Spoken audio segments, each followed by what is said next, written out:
And welcome on into the latest edition of the Blue Horseshoe podcast. He is George Bremer. I am Ryan Hickey. Welcome on in. Make sure you are downloading and subscribing wherever you do get your pods, Blue Horseshoe Pod. Also, check us out and subscribe on YouTube, Blue Horseshoe Podcast. A busy Wednesday pod we have coming your way today. We got additions to the Pro Bowl. We have George, maybe the answer to dethroning the Chiefs dynasty right now that is just running the AFC. Are the Colts the team that could actually knock off Mahomes and co. in the postseason in future seasons? We'll discuss what the Colts do have. And one question we had in last week's pod was answered as we do record here today. So we'll give you that answer to the big question we had from last week as well. A loaded pod here, George, but we can't start anywhere else but recognizing the GOAT, Gardner Minshew, being named to the Pro Bowl, just like we all thought, George, when he was signed this time last year. You just signed yourself a Pro Bowl quarterback. I think that was my initial reaction. I remember vividly, I was preparing for a Purdue women's basketball game because they were in Columbus at the same place the men's team were. And so I was like, hey, let's just go over and pick that up the night before. And the news broke, and I thought, yep, this is a Pro Bowl move right here by the Colts. This is going to be huge. He joined such luminaries as Mitch Trubisky. I mean, it's a big honor. Tyler Huntley, don't forget, last year, Tyler Huntley getting that honor as well. We also will highlight Ryan Kelly and DeForest Buckner here in a second. I don't want to be the bad guy here, George, but I have to. This is a joke. What are we doing? What has the Pro Bowl become? To forget the game itself. The game for 15 years has been dead. But the honor itself, no disrespect to Gardner Minshew, it's been a lot of fun, and he provided a lot of joy for us this year in what was easily a very unexpected season. With all that said, what are we doing, George, naming him a Pro Bowler? He's nowhere near a Pro Bowl level quarterback. I think I saw a number. There's 109 Pro Bowlers this year. I may have that might be low, but I think there's 109, counting all the replacements, which right there just tells you, what are you doing? All Pro is what, 22, I think. Yes, and 44 with second team. Right. And now you've got 109 Pro Bowlers. Josh Allen not among them. It's pure insanity. I mean, good for Gardner. I'm sure he'll have fun. I'm sure he'll make whatever he's involved in down there more fun than it would have been without him. Much like his Nickelodeon Valuable Player Award that he got during the year, he's going to make the most of it. There's no question about it. But yeah, the worst part is people are using like Pro Bowl nods in Hall of Fame discussions, and that's got to end, right? Like, you've got to throw that out the window. But at the end of the day, he's the first Pro Bowl participant as a quarterback from Indianapolis since Andrew Luck, which I think is the most fun stat of all of this. Just like we thought, right? Luck to Minshew. That's absolutely the bridge we saw happening in terms of Pro Bowl quarterbacks. But maybe I'm at fault here, George, by putting too much emphasis on what this award means. And maybe at this point, all that matters is all pro. But you're all right. Like, when we do talk about Hall of Fame determinations, Pro Bowl is used. So it is an award that fans, media, players do recognize and do take pride in. And again, no disrespect to Gardner, but Tyler Huntley's another guy that belongs in here. Mitch Trubisky's another guy that belongs. We have seen players that are nowhere near on the field deserving of this award, but are there in part because it is now basically an attendance award. Who wants to go to Orlando for a weekend to play flag football and have some fun? Oh, you want to go? You're in. Like you said before, Josh Allen is an MVP finalist. We can discuss whether he should have been in there or not, but that's the reality. He's an MVP finalist, yet not a Pro Bowl quarterback. Why is he not a Pro Bowl quarterback? Well, I'm going to assume because he doesn't want to be in Orlando for a long weekend. He has something better to do. No disrespect to the fine folks listening right now in Orlando. Your city is great, and I would love to go there, especially now when it's freezing out. But if I had $40 million a year in my bank account, George, am I going to Orlando or am I going to go to Mexico, Hawaii, Like wherever rich folks, I don't know, wherever they want a vacation this time of the year after your season just ended, I'm sure there are probably at least 10 different locations you'd rather go to than Orlando, Florida. That's why Josh Allen's not a Pro Bowler, because he doesn't want to be in Orlando playing flag football. And that's why Gardner Minshew is a Pro Bowler, because he does want to go and does want to be there. And it's like, so the NFL's got to figure out, what is this award? Is it just a weekend that's, fun for the few fans that go and just, oh, here's just an intimate weekend. Whoever wants to go, go. Or are we still going to use this award as like a barometer of some of the best players in the league? If it's the latter, then I'm sorry. You can't have Gardner Minshew be a Pro Bowler. You can't have, George, all three NFC quarterbacks that were named to the original Pro Bowl team all not go and all have to be replaced. Brock Purdy has an excuse, and so does Patrick Mahomes. Hey, guess what? They're going to the Super Bowl. Okay, fine. But it's like Dak Prescott's not going. Matthew Stafford's not going. And so it's like Geno Smith is now a Pro Bowler. Geno Smith was not good this year. So it's just like it's just the award, and now we got to scrap the events because it's like no one wants to go. So let's just keep the sanctity of the award. And like you said, not water it down by having 21 replacements and 100 and whatever it is, over 100 people named to a Pro Bowl team. Or it is more of just about, you know what? We sell money. Fans will go. We'll have them watch, guys compete in dodgeball and flag football. We'll sell it. We make money. We're still going to have it. But then it's not actually recognized as the best players in the league. It's more of just like a fan fest of, hey, whoever wants to come down for a long weekend. We'll pay for it. And that's what it is. But you got to choose one or the other here. And again, I hate to pick on Gardner Minshew. It was a fun year. And like I said, he's going to have a lot of fun down there. But like you just hear him, you hear Tyler Huntley, you see other players. It's just like, at this point, George, the game itself has been gone. But now I think, honestly, the award and the honor that comes with being named a Pro Bowler, I think at this point, that's gone too.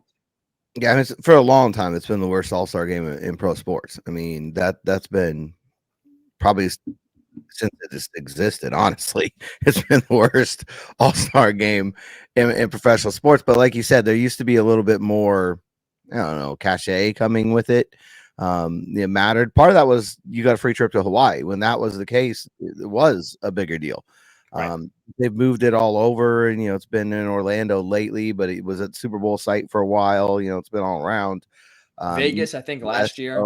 Vegas last year. You've seen less and less of that sort of the meaning that it has to players. Now, I think guys who've never gotten the honor, I mean, you see it in Zaire Franklin's tweet the other day. There's certainly guys that still want that title. It still means something within the player community, clearly, to at least get that title. But you figure even that's diminishing. I mean, it just feels like the further we go down this road, the less it's going to matter. All Pro definitely is the more meaningful honor here. There's no question about that. If you're named All Pro, you're one of the best. You are the best at your position. That's what that signifies. I think that's what the Pro Bowl was meant to do. I don't know if it ever actually has done that, but certainly since they moved it to this week between the championship games and the Super Bowl, and the Super Bowl participants don't go at all. I mean, it used to be like the team that lost wouldn't show up because they weren't really feeling like they wanted to go party in Hawaii the next week for some reason. Now neither team is there, and other people are backing out. Like you said, one thing for the Chiefs and the 49ers to not be there. It's another thing for countless others who either have a really minor injury that they could play flag football through, or at least come out and do the events, but just don't have any interest. And I don't blame them. You're not going to risk anything, in this Right. kind of situation.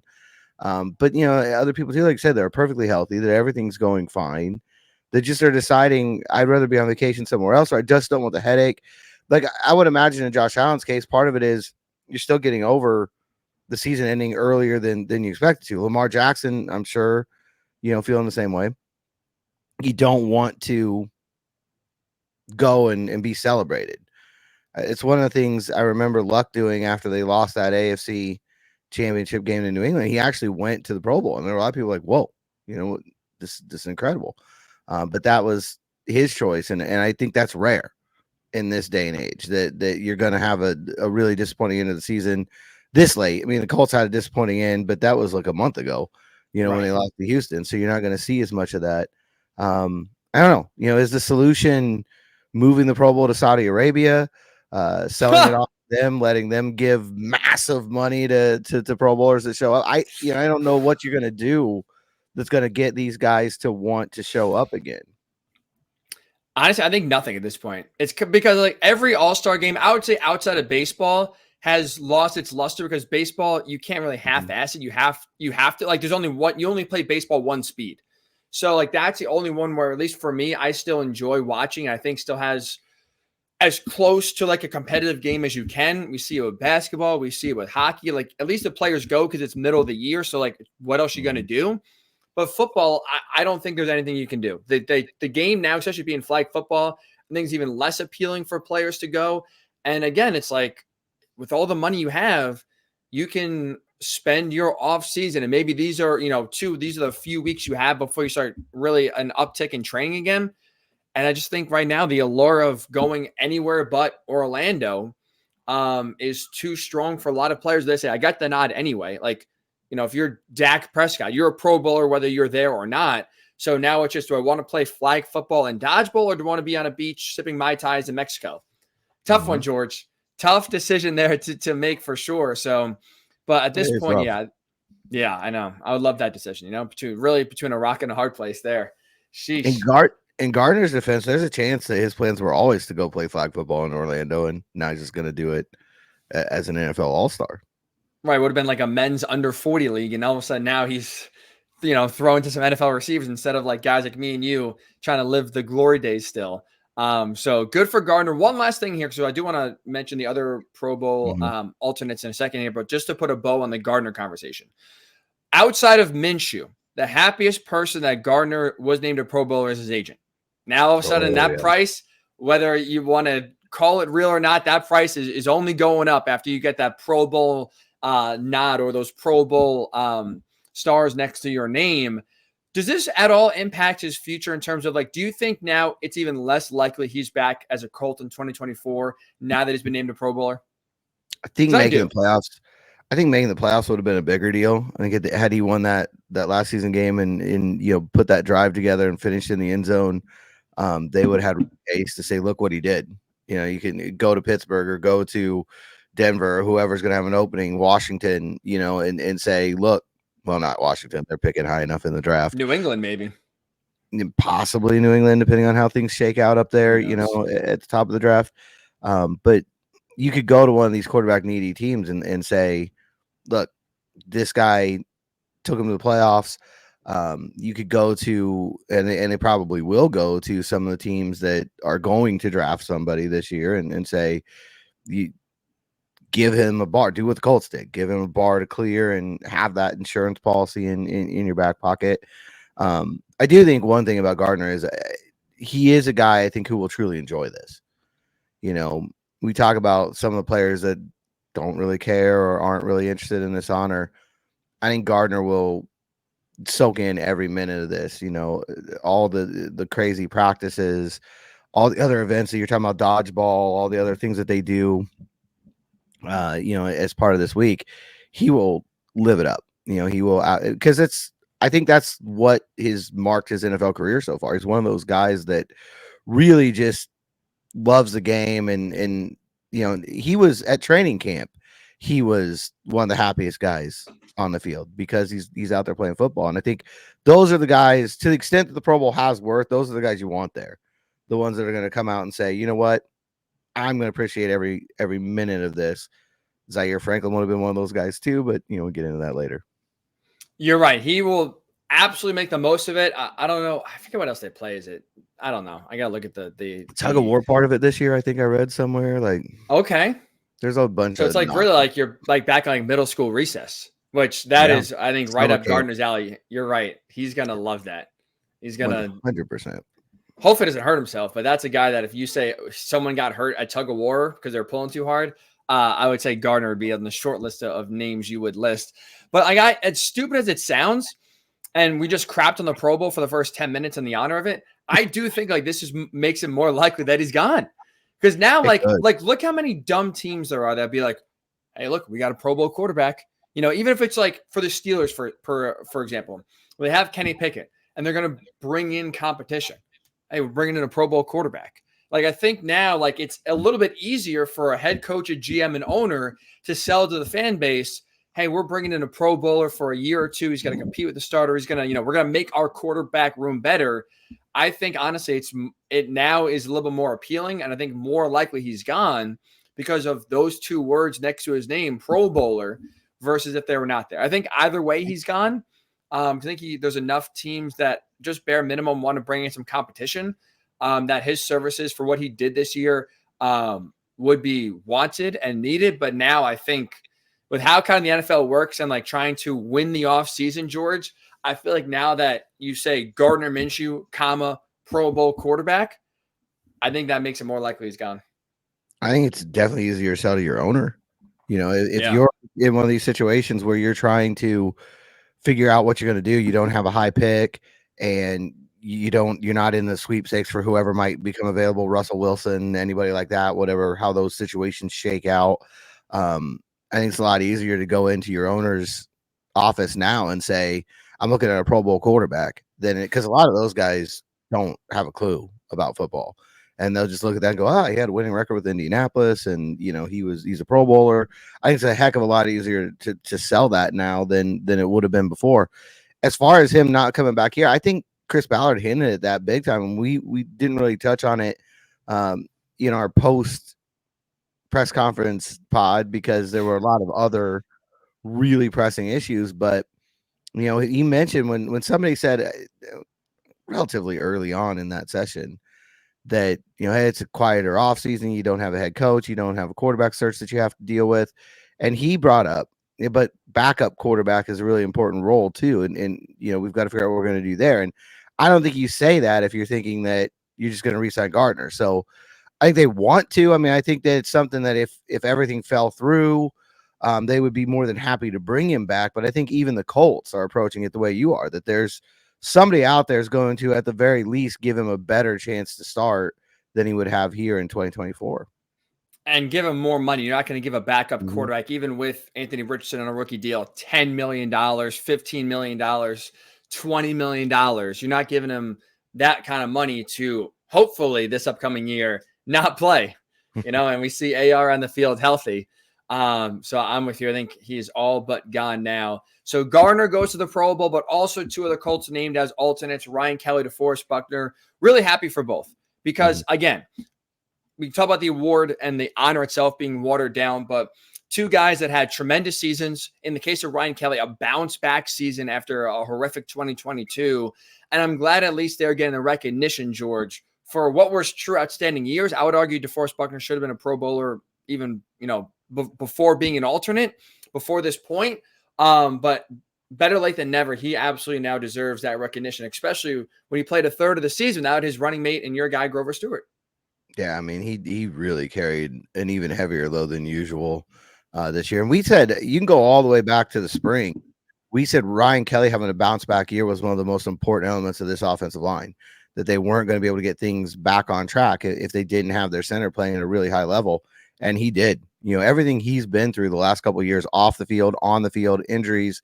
Everybody knows his personal situation and terrible things that they went through, him and his wife.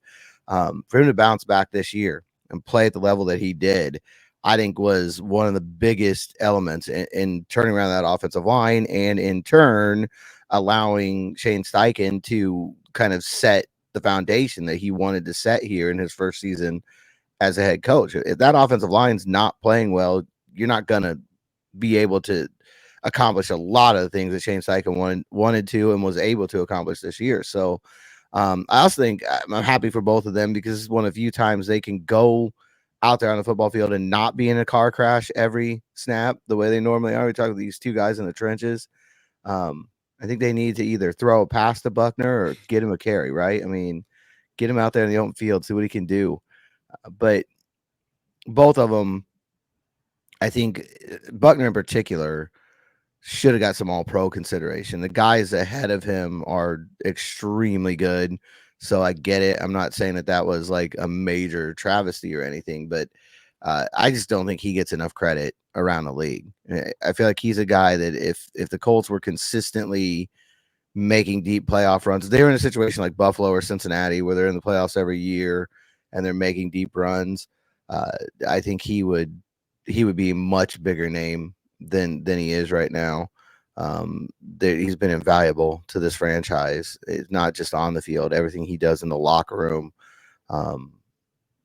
So any kind of honor he gets, no matter how watered down it is well deserved. And again, I think Ryan Kelly, he and Quentin Nelson are the anchors of that line. That's not news to anybody. Both of them bouncing back, and now they're both in the Pro Bowl. So, congratulations to both of them. I still feel like Zaire Franklin got the shaft here after, back-to-back years with franchise records in tackles. But sounds like it's just going to be motivation to him. I know he sent out that tweet that, this is, as he said, not something that he felt like was a fair situation. Is that a good paraphrasing of his phrasing here? Yes. And thank you for keeping it clean. Family friendly pod here. But he said right there, it's fuel for next year. And I believe that 100%. I mean, yes, I'm with you. And I like the fact that right now, like, you can use that as motivation. Hopefully that, leads to even more production in 2024. Let me ask you this then. What is more surprising, Gardner Minshew making the Pro Bowl or Zaire Franklin being left off the Pro Bowl team? I mean, they're both things that happen a lot. So as far as like there being a quarterback that gets in because he's the last quarterback that wants to go, and there being some really worthy defender that didn't get in, I feel like Minshew probably, just because you never know who that quarterback's going to be. It's almost like they spin a wheel and then, Tyler Huntley, he's the winner this year, it landed on Gardner this time. But I think back to Shaq Leonard's rookie year, when he was all pro and didn't go to the Pro Bowl, and everybody was like, how, how did this happen? That to me is sort of the situation Zaire's in right now. But a lot of that too just comes down to who were the initial Pro Bowlers, who makes the Super Bowl, and then where are the other dropouts? It's such a random. It's another reason that the whole honor's been watered down. It's not like they're sitting there saying, okay, here's, I don't know how many Pro Bowlers they take around to begin with, 25 or what. I don't know what the roster is before, they start adding all the extra guys in, but it's not like there's a list and the alternates are in order. They are at some positions. It's like, okay, you were fourth in the voting, so you're next up and things like that. But even with that, it starts getting into, like I said, it's just a random situation here where, okay, the Chiefs made the Super Bowl, so that means Mahomes is out, Chris Jones is out. That's how Gardner and DeForest get in there. Had it been a linebacker, like I'm pretty sure Fred Warner was an NFC Pro Bowler, so during the other conference, maybe you get in to replace him. It's just, to me, it's all too random. You just kind of, okay, well, this guy doesn't want to go because, like you said, he'd rather sip Mai Tais on the beach. This guy's in the Super Bowl. This guy's can't be found. We can't get him on the phone. He won't take our calls, whatever it may be that makes you not go to the Pro Bowl. All right, you're up. That to me is such a ridiculous. I get it. The alternates are determined by the vote and you're next in line. I get all of that. But the way that you're just randomly choosing it, it just makes it even worse. I mean, it's like Madden simulations determining the Super Bowl winner or something. It's just this completely insane way to do things. I agree. I mean, for the alternate, I was just looking before, there's only 2 inside linebackers that are named to the Pro Bowl, both on the Ravens, Patrick Queen, Roquan Smith. So it's also like stupid of just like, if the Ravens beat the Chiefs in the AFC title game instead of the inverse, we're talking about Zaire Franklin 99.9% being a Pro Bowler because both of those guys are going to the Super Bowl and not playing. So it's like, it's also like that's why the award is also so dumb, because literally who won the game in the AFC title game? Zaire's stats didn't change. He didn't improve or worsen his stock since the season ended. But based on who wins the AFC title game in a game he has no control over, determines if he's a Pro Bowler or not, because two guys on the same team are both taking up the inside linebacker spots. Ravens had a great defense this year. Roquan Smith absolutely deserves to be a Pro Bowler without a doubt. How we're talking about Zaire Franklin not making the team, it's confounding, George. It really is. It's frustrating. It just lends credence to the stupidity and, unfortunately, the watering down of just the honor itself. But with that said, congrats to Gardner, congrats to Ryan, and congrats to DeForest, who now will be in Orlando this week after being replacement players. I believe actually all three for the Chiefs. I believe also Creed Humphrey is a Pro Bowler, and I think that's how Ryan Kelly got there. So I think the Chiefs winning are the reason why all three are in. But nonetheless, congratulations to those gentlemen. Speaking of the Chiefs, George, we saw them. I mean, if not this year, when? This was their most vulnerable team they've had in the Mahomes era. Bad wide receivers. Travis Kelce took a step back. Offensive line had question marks as well. And yet, here we are talking about the Chiefs for the fourth time in 5 years, going back to the Super Bowl. It is obvious. It is clear. They are the team to beat and the team everyone is chasing now moving forward. From the Colts' perspective, I actually feel good, and I think they are on the short list of teams. Not next year, but I think they're on the short list of teams that absolutely can knock off the Chiefs in the postseason. And to me, it has everything to do with coaching. Because watching the Chiefs postseason run this year specifically, I thought the last two games they won, in Buffalo against the Bills and Baltimore against the Ravens, I thought in large part they won that game from a mental and a coaching perspective strictly. It wasn't like Patrick Mahomes going off and having all-time performances. I thought the Bills coaching staff let them down big time, and they, to me, played like they were intimidated by the Chiefs. And the Ravens especially, whether it was the play calling, whether it was some of the stupid penalties they had trying to get in the Chiefs' face, I thought they were psyched out, and they lost that game because they lost their composure, and coaching let them down big time. And so if we're talking about the Chiefs going to the Super Bowl in a year where they are vulnerable, mostly on intimidation and coaching, the way Shane Steichen coached this team, George, I feel really good that if the Colts play the Chiefs in the future in the playoffs, they may lose, but it's not going to be because they're outcoached, and it's not going to be because they're intimidated. I think the fact that the Colts check both of those boxes and you feel good about them going forward, the talent has to develop, and Anthony Richardson has to get there, right, for the Colts to do it. But I think right now, of like the 3 or 4 boxes you need to check to beat the Chiefs in the playoffs, I feel like 2 already going into next year are checked because of what Shane Steichen specifically showed this season. Yeah, I don't know how many teams have a winning record against Patrick Mahomes, but the Colts are one of them. That's right. Which, not very common around the league. Now, granted, they've only met in the playoffs once, and that's where he really does, the majority of his damage, and that's his one win. Obviously, a pretty memorable win that he got there in the playoffs and in what was Andrew Luck's last game with the franchise. But I think there's something to that. I mean, for years, Colts couldn't get over the Patriots. They just couldn't clear that hurdle. And a lot of those games, it felt like, however you want to term it, whether it was intimidation, whether it was, however you want to term that situation, they were trying to do too much. They would get into that game and they would change who they were, and they wouldn't play the way they did against anybody else. And the Patriots would just come in and, steal their lunch money again and move on to the playoffs. And it's certainly a situation with the Bills and the Chiefs right now. I mean, that feels very similar, where Kansas City just comes in every postseason and kicks them to the curb. And the Bills every year think this is going to be the year, and every year it ends in heartbreak.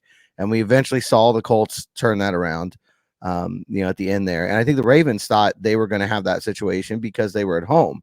I honestly, and you kind of mentioned this, in text messages, I think the Ravens felt overconfident, which is weird, but it was almost like they felt like they came in, and they were at home, and this was their year, and they were going to just take care of business. Kansas City would crumble before them. And when the Chiefs came out and, stopped them 3-and-out on the opening drive and then went down and scored, it was almost like panic set in. Like, wait, this isn't the script. This isn't what we thought we were going to do. And I don't see a Shane Steichen team doing that. I see them going 3-and-out, giving him a touchdown, but I don't see them suddenly getting, just shocked by it over on the sideline. They'd just be like, all right, let's go out and, put together a drive and get this going, which the Ravens did tie it, but from that point on, they never seem to, especially defensively, get into that game in the first half. And I think overconfidence played a huge role in it. I think for Buffalo, it's absolutely a mental block. I mean, it's just a situation where once things start going wrong, human nature is, here we go again.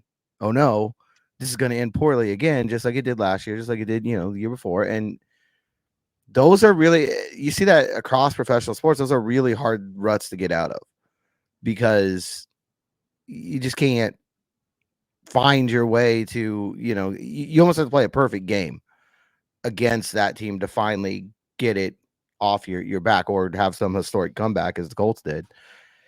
It's going to be interesting to see how that plays out. Cincinnati is the one and only team in the AFC that has proven that they can, on multiple occasions, go and beat Kansas City at Arrowhead and get the job done. I think the Bills felt like because they did it during the regular season that they were going to have a shot in the playoffs, but it didn't pan out for them. And like you said, coaching had a lot to do with that. And I think it came down to, we're going to do something we've not done. And the Ravens did that too. I mean, Baltimore, their attempts by a running back, rushing attempts, were the lowest by a long shot of the entire season. It's things like that. And the Bills stopped running the ball at some point in that game. It's just like the coaches suddenly deciding, okay, we've got to win 3 games today instead of 1. We've got to, get 30 yards on first down. I think the Chiefs have that impact on people, and I tend to agree with you. They would not have that impact on Shane Steichen. Now, would the Colts, as currently constructed, have the talent to compete with the Chiefs? Probably not. But, you're talking down the road here as this thing gets built. I do think Shane Steichen is the kind of coach who's built to go in there and not. I think the Bengals' secret weapon is Joe Burrow. I don't think he lets that team panic. He doesn't let them, over exert themselves. And that remains to be seen on AR, obviously.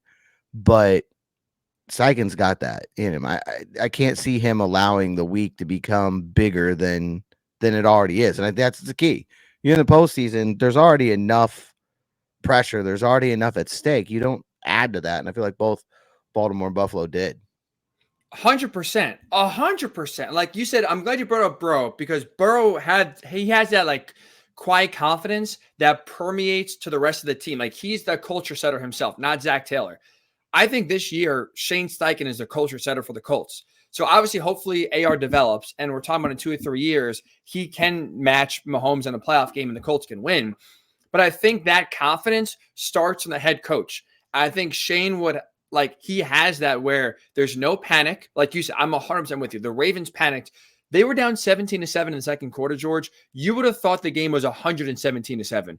The way they threw what they do out the window, stopped running the ball. I mean, we are talking about a Ravens team, the number 1 rushing team in the league with Lamar Jackson at quarterback, getting doubled up in rush attempts by a team with Patrick Mahomes on the other side of the field. Make that make sense. It doesn't. But like you said, the Ravens and John Harbaugh, even though he's not the offensive play caller, deserves a lot of blame because he did not have his team or his coaching staff in a mindset ready where if things get tough early, we are resilient enough to not panic and we're going to stick to what we do. Look at the Lions. People want to get on Dan Campbell for going forward on 4th down and being too aggressive.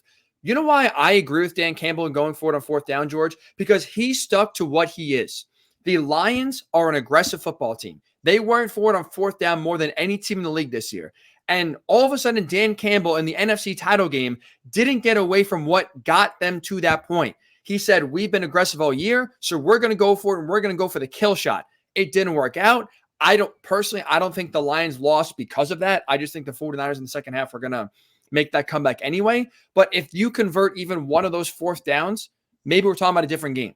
I don't think kicking the field goal there, which by the way is not a gimme. Anyway, it's a whole different kind of can of worms that can open up. It's not a gimme. Right. That people just love to overlook it and assume that his 45 plus field goal range is just an automatic good, which it's not.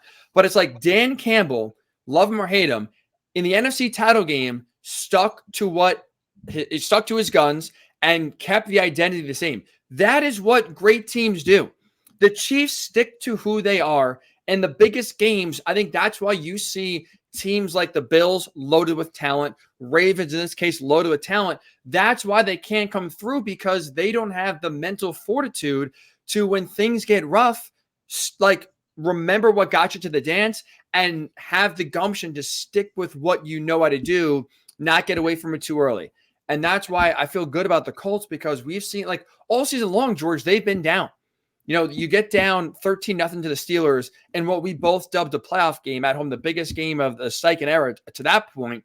They never panicked, stuck through it, and eventually we saw them come out and just blow the Steelers out. They got down early at home against the Texans, had to fight from behind for most of that game, and execution has to be different. But on fourth down, Shane Steichen stuck to his guns and said, you know what, this is a play that we've practiced all week, and I'm not afraid to put a guy like Tyler Goodson with the game on the line in a position to make a play here.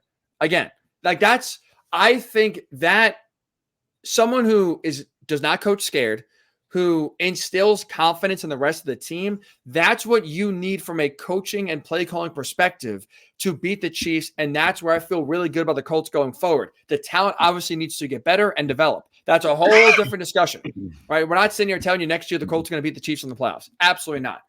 But half the battle is mental, and I think the Colts, I feel good, George, have that box check going forward. And that's why I think they should be on the short list of teams that could knock the Chiefs out in the playoffs, because they're not going to get psyched out like teams with more talent like the Ravens and the Bills have done in recent years against Kansas City.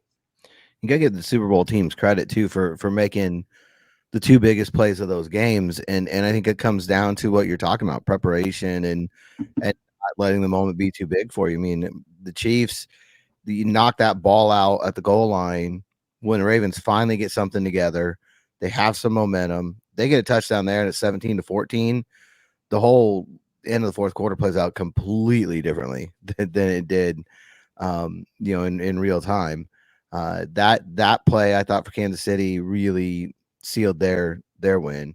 And for the 49ers, it's the heads-up play by Brandon Ayuk to stay with that ball after it bounces off. 9 times in 10, a play like that is either intercepted, obviously, or it's an incompletion because the defender didn't come down with it. No one else got it. And, Ayuk sticks with the ball, dives, makes an incredible catch, sets up his own touchdown, and that's right at the beginning of that comeback. If they don't get that play and that touchdown, who knows? At the very least, Detroit runs more time off the clock with their lead. And the Niners end up clinching it with 3:02 to go. So, who knows how that's going to play out. But I think you look at it, people always talk about luck in the postseason, which matters a lot. I mean, craziness happens, missed field goals, things like that aid your advancement. But I think the teams that get to this stage, the teams like the Chiefs and the 49ers, they make their own luck. And those are situations like that I'm talking about, where you don't give up on a play and you knock a football out at the goal line. Real time, I thought that's still a touchdown. He was on the ground. And then as soon as you see the replay, nope, that's out before the end zone. It's kind of play that, I don't know, 95% of the players in the NFL give up on, but the Chiefs didn't, and it helps them get this win. And the same on the reception by Ayuk. Look, you can say whatever you want. It's a fluke play. It absolutely is. But how many receivers are sticking with that play? And I think that comes to coaching too. Just letting these guys know, hey, everyone's going to preach it, but can you create the culture that you are not giving up at any point in this game on any snap? You're going to play to the whistle every single time, no matter what's going on around you. This year, Shane Steichen was that kind of guy. Can he be that kind of guy in the playoffs? Hopefully we'll find out in the near future. But that's what you need, and that's what you saw for the Niners and the Chiefs. And then the last thing I want to say here, George, specifically with the Chiefs, go back to that Ravens game. The three biggest plays of the game, the forced fumble at the goal line, the interception in the end zone, and we'll say the third down conversion to ice the game, made by L'Jarius Sneed, who's a good corner, Deion Bush, who's a replacement player, and Marquez Valdez-Scantling, who has had the ire of Chiefs fans for most of the year because he's had a lot of drops and has not, he's been more of a negative than a positive so far in the receiver room. All three of those guys that are just like, okay, / like forgettable players made the three biggest plays of the game. And so the Chiefs, too, going back to coaching, they have all their guys on the roster ready to contribute, where it's not the Patrick Mahomes and Travis Kelce show and Chris Jones show, to where if those three guys are on, they win. If they're off, they lose. You look at the Bills, Stephon Diggs drops a bomb of a pass that maybe could have gone for a touchdown and changed the game. The run game that was working well for the offensive line for the Bills got stuffed in the fourth quarter. The Ravens, again, weren't able to make plays. The Chiefs continuously get guys to step up in the big moment. And I think that's one thing, George, too, we can say with the Colts this year, and Shane Steichen did a great job of having those backups ready to where big moment you're called upon. Gardner Minshew helps lead the Colts to a home playoff game, essentially. Tyler Goodson and Trey Sermon step in when Jonathan Taylor is hurt in the biggest game to that point of the season against the Steelers, and they just rip through what is a good Pittsburgh defense. Like, they have gotten contributions offensively and defensively from a lot of different guys, where it wasn't just Jonathan Taylor, DeForest Buckner, and Kenny Moore making every single play for this team. And when those guys were on, they won, and when they weren't, they're off. All like 60 guys, George, 65 guys on this roster came in at different points and made plays. And I think that is a great sign of things to come, because that's truly, like, it's not sexy and it's not something you could talk about in the offseason as a reason why you're going to win. But like in the big moments, you see, oh, wow, those guys are prepared to make a play when they're called upon. That's something, too, where I think the Colts you can feel really good about. Steichen not only, again, had these guys prepared, and I thought did a really good job of instilling confidence and having them ready to play, but it's also, too, he made sure not just the stars were ready to play, but he made sure everyone on the roster was contributing to where big moments of the season, they were making plays and coming through more times than not. And that's culture. And that's what we were talking about, in the spring. Can he leave his fingerprint on this team? Can he find a way, to establish what he wants this program to be in year one? And yeah, now I think he mentioned after the season, and it's the next challenge. Can you carry that over? Can you start over again from square one, where they're going to be in a couple weeks here after the Super Bowl, and rebuild it? Because there's going to be new faces, especially down in the part of the roster that you're talking about, where you're going to have guys, on that practice squad and on the bottom of the active roster who at some point you need those guys every year. I mean, you hope it doesn't get as bad at cornerback as it did this year, where you're turning through, 4, 5, 6 guys, but it happens at one position every year to every team, where there's just, for whatever reason, that's the snake bit position. But even without that, there is always some guy. They talk about it every year. You usually hear it sometime during OTAs that we're going to need every guy on this roster, or during training camp. Everyone who makes this team is going to be important to this team. You see it last weekend, how true it is. You need every guy on the roster, down to, your fifth string safety, because at some point a special teams play is going to determine the game, or there's an injury and you're going to be in a position that you weren't supposed to be in, and you've got to go make a play and win a game. And I think a lot of that is culture. I mean, every coach preaches it, but how many of them can actually build that confidence in a locker room to where that's the way the guys perform? And the Colts are nowhere near the playoffs this year if Steichen didn't achieve that in the locker room. Now, his challenge is to go do it again. You're right. I'm glad you brought up next year, because you're 100% right. Like, there's no carryover, and truly the slate is clean each and every year in the NFL. I do think, though, George, it gets a little easier carrying over the momentum from 2023 to 2024 when you have continuity, player-wise and staff-wise. And it looks, George, at least as we record this on January 31st, that at least front office-wise and offensive coaching-wise, there is going to be continuity. Last time we talked to you last week, we had questions, and I'll speak for myself. I assumed Ed Dodds was on his way to the Chargers and was going to leave the Colts to be the GM after the move of Jim Harbaugh was announced. And we were questioning, could Jim Bob Cooter maybe go to Philly and be their offensive coordinator? His name is being thrown around. Well, as you sit here, George, the Eagles have made an offensive coordinator hire. It is Kellen Moore, not Jim Bob Cooter. And the Chargers have made a GM hire. It is not Ed Dodds. So it looks like front office-wise, the Colts are going to bring back offensive coaching-wise and front office-wise, bring back everyone, which definitely having continuity is not something talked about a lot, but having the same voices, the same guys you trust, and not having to go through an interview process and learn the new person you're working with, having just being able to pick up where you left off, that's going to be, I think, a huge boost and a big advantage for this team as they try now to, again, repeat and exceed their success next season. Yeah, I mean, I think that's as many guys as you can bring back in the locker room, as many guys as you can bring back on the coaching staff, as many guys as you can bring back in the front office. It helps you keep that culture because they'll indoctrinate the new guys. You know, it's already there. There's a standard for the new guys to live up to, which is something they didn't have this year because you had a whole new staff and you had to build it. That's not going to be the same challenge coming in, this season because it's been built, and you're going to have guys like Ryan Kelly and DeForest Buckner who can kind of get the new people up to speed. But from a front office standpoint, it's huge because we keep talking about being a quieter offseason because you don't have the sexy positions open. You don't have a head coaching search and you don't have a starting quarterback search, but it's every offseason is critical. And this one is, I think, especially so because this is your chance now to build around a rookie quarterback, something that Chris Ballard has not done during his time here. Really hasn't had many chances to build around any quarterback because most off seasons have been spent trying to find the quarterback.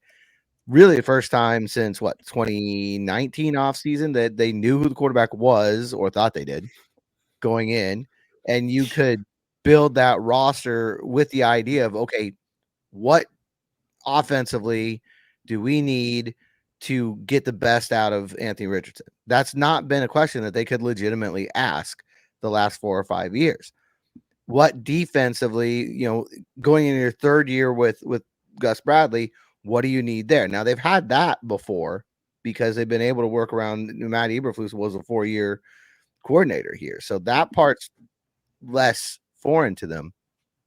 But I think going into this kind of offseason where you feel like you've got more money than you normally do because you have the quarterback on the rookie contract and you don't have the distractions of a head coaching search and you don't have the distractions of a quarterback search, bringing back Ed Dodds is huge to try to say, okay, let's keep going with the momentum we had off of last offseason, build around these guys with the same talent evaluators, the same decision makers.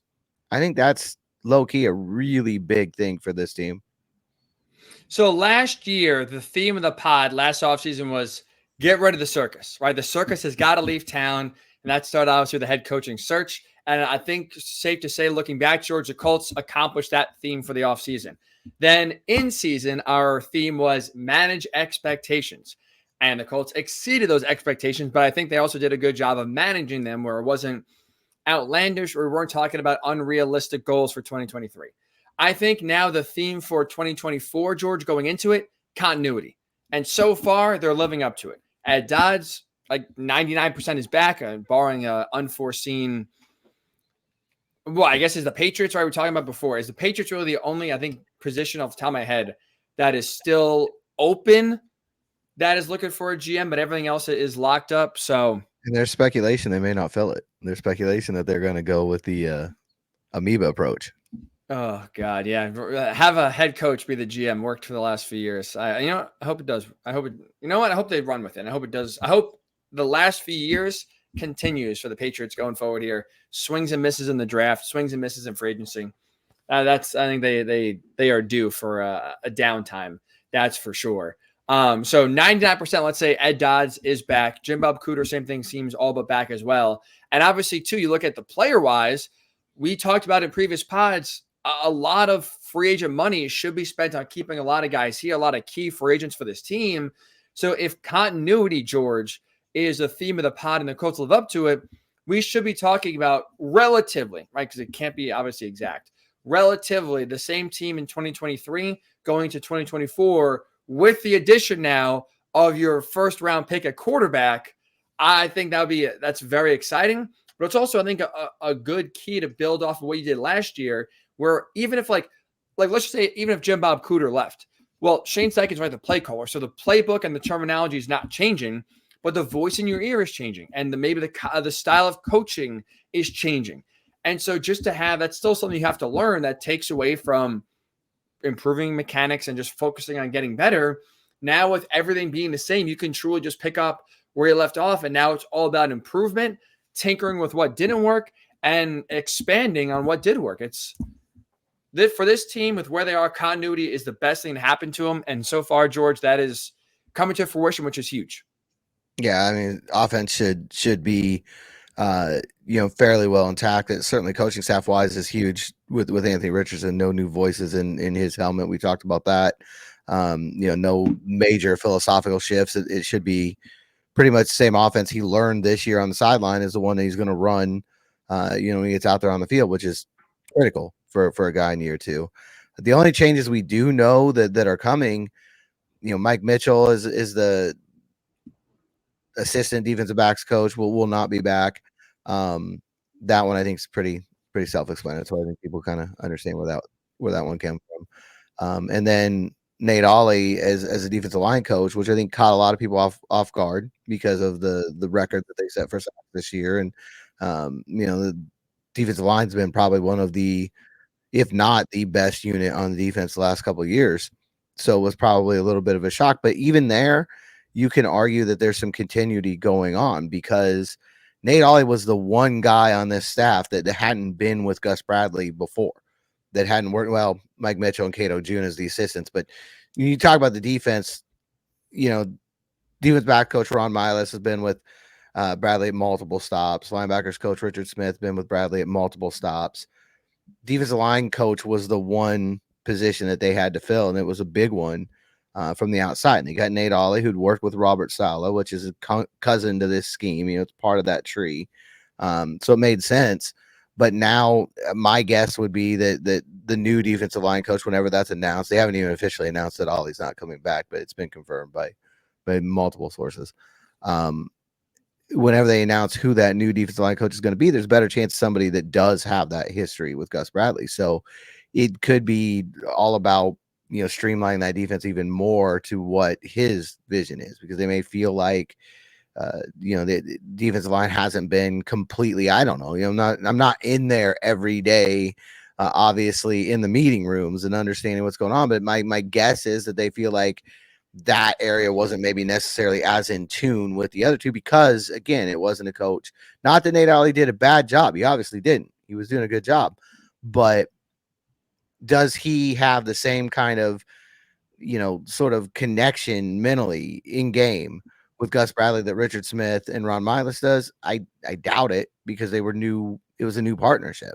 If you could bring in somebody who does, I think that's the goal. We'll see how it plays out, but I think that's the goal.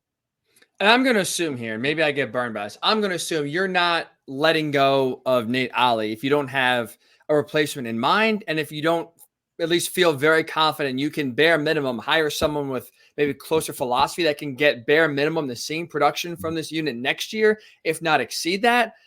Like with the success, especially on the defensive line this year, again, without Grover Stewart for a third of the year, I'm going to assume they feel very confident that they can bare minimum match those that production with a different coach next year. So I think at this point, George, the Colts do deserve the benefit of the doubt of surprising move for a unit that was one of the best for the Colts this year. But I think they deserve the benefit of the doubt with what we saw in 2023, that they're going to fight, like they should be trusted that they're going to make the right hire to replace Ollie.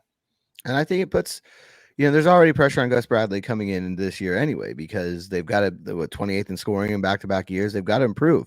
And I know Shane Steichen saying continuity is the key, and I'm sure that that's going to be his philosophy as long as he's here. But he's going to want results. You can tell that already from the way that he's handled things.